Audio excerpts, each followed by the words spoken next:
কৈছে আপোনাৰ নাতিনীয়ে হয় ন আপুনি মোক নকৰিব না তেনেকুৱা থাকি সেইবোৰ মোক নাটক নেদেখাবি তই যা মই তোৰ লগত নোৱাৰো মুঠতে ইয়ালৈ যাম বাৰু তই যা ক'ত যাওঁ যা যা নোসোমাবি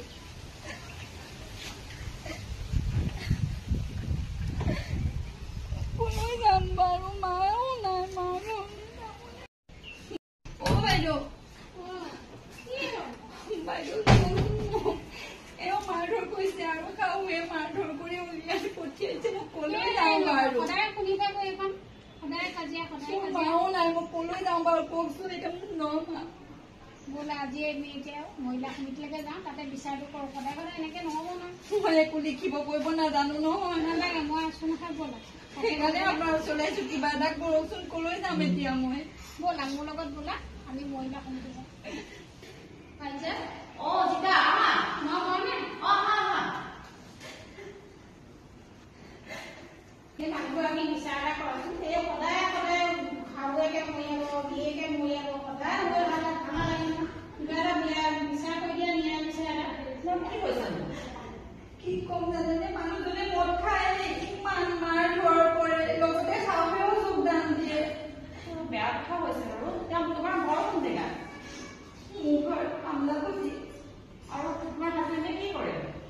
হাজিৰা কৰে তেওঁ বৰ ডাঙৰ আছে তোমাৰ এড্ৰেছটো দিয়াচোন ঘৰৰ এতিয়া ভালকে আমলাপতি যোৱাচোন নিজো তুমি গৈ জেগাটোত গৈ তোমাৰ শাহুৱেকক অকণমান মাতি আনাগৈচোন কাৰণ এড্ৰেছৰ কথা শুনিলে আমি শুনাব নহয় একো কথা যোৱা মাতি আনাগৈ চকীখন দিয়াচোন শুনাবচোন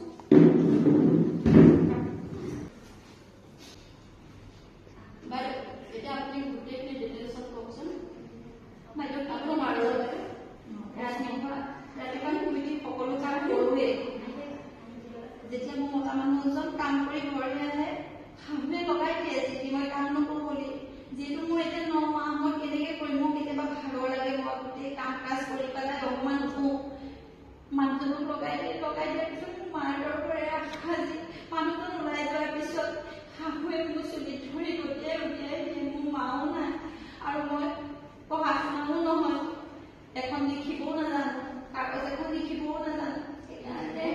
বাইদেউৰ ঘৰত আহিলো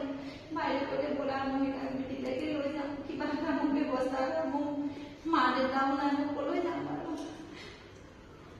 তেওঁ অহা পোৱাহি আছো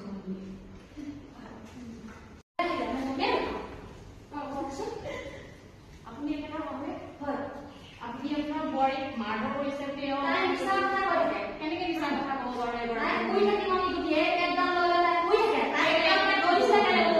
আপুনি কেইটালৈকে দুটি কথাটো নক'ব কাৰণ তেখেত এতিয়া গৰ্ভৱতী তেওঁৰ 9 মাহ হৈ আছে আপুনি তেওঁৰ অকণমান যত্ন ল'ব লাগে আপুনি তেনেকুৱা কথা ক'ব নালাগে নহয় তাই মোক যত্ন তাই মোক চাহ কাটিব পাৰে আপুনি ইমান ডাঙৰ ডাঙৰ কথা নক'ব আপুনি বহি লওক আপুনি বহি লওক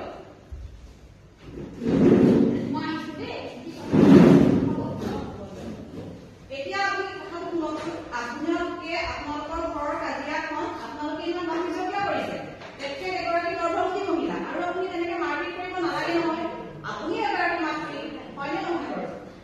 হয়নে নহয় আপুনি এগৰাকী সেইটো মই বুজি পাওঁ ময়ো ল'ৰা জন্ম দিছো গৰু তাৰাই ইয়াত কিছুমান ক'বলৈ আহিছে তাই আশা হৈছে আপুনি কথাটো শুনি লওক ইমান ধৈৰ্য নহ'ব আমি আপোনালোকক মীমাংসা কৰাটোহে শুনিছোঁ আপোনালোকে আমাৰ কথাখিনি অকণ ধৈৰ্য সহকাৰে শুনক আপুনি এগৰাকী মহিলা আপুনি এগৰাকী মাতৃ যেনেকে আপুনি তেখেতক তেনেকুৱা কৰিব নালাগে আপুনি তেখেতক ভালকৈ যত্ন কৰিব লাগিছিলে তাই মোক ভালকে কোৱাহেঁতেন মই তাইক ভালকৈ ক'লো তাই তুমিনো তেখেতক কি ইমান বেয়া কৰিলা নকৰোঁ ৰাতিপুৱা শুই উঠি মই সকলো কাম কৰোঁ অকণমান চাহখন দিয়া দেৰি হৈ যায় তাই মিছা কথা কৈছে তাই চাহকণ মোক মাথাত দিয়া হ'লে আমি হাজিৰা আপোনাৰ বয়স হৈছে আপুনি মিছা কথা নক'ব দেই তোমালোকে ৰ'বা ধৈৰ্য ধৰা অকণমান আপুনি চব আপুনি তেখেতক অকণমান যত্ন ল'ব ভালকে আৰু তুমিও শাহুৰ কথা শুনিবা তুমিও শাহুৱে যিটো কয় শুনিবা অকণমান দেৰি হ'ব পাৰে সেইটো কথা আপুনি ইমান অধৈৰ্য নহ'বা আপোনাৰ নিজৰ বোৱাৰ বুলি নহয় আপোনাৰ ছোৱালী বুলি নহয় আজি যদি আপোনাৰ ল'ৰা দুটাই আপোনাৰ যদি ছোৱালী হ'লহেঁতেন এনেকুৱা অৱস্থা আপুনি যদি ছোৱালীজনী তেনেকুৱা ব্যৱহাৰ কৰিলেহেঁতেন হয় মোক বুজাত ক'লো আপুনি এনেকুৱা ব্যৱহাৰ কৰিব এতিয়া মুঠতে মই বুজি পোৱা নাছিলো তাইও মোক ক'ব লাগে ন মা যে মই চাহকণ দিছোঁ আপুনি থওক এতিয়া ময়ো তাইক বুজি নাপাওঁ তাই মুখে কাৰণে মোক